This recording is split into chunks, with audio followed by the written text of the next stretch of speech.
Magandang umaga, Pilipinas, and hello world! Ako si Ryan and welcome to LA CookieCon! Come on in, let's get started!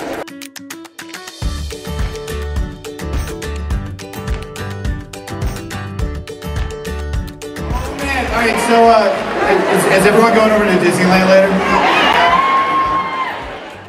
In honor of the LA CookieCon 2018, I made Cookiedough cupcakes. What you're gonna need to make the Cookiedough cupcakes is vanilla cupcake batter, vanilla frosting, and cookie dough. Check out the description box below for the ingredients and for the instructions. The first thing that you need to do is to scoop your vanilla cupcake batter into the cupcake tins using an ice cream scooper. You only want to put your cupcake tins halfway because we're going to put the cookie dough in the center.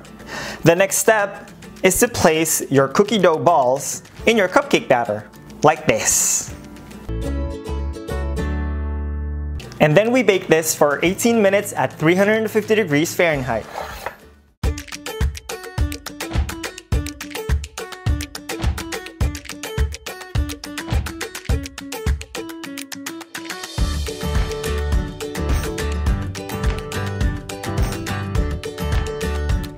I'm Melissa. I'm from Baking with Melissa, and I do in-home parties all over Los Angeles. And that is it for CookieCon. Thanks for watching. See you again next week.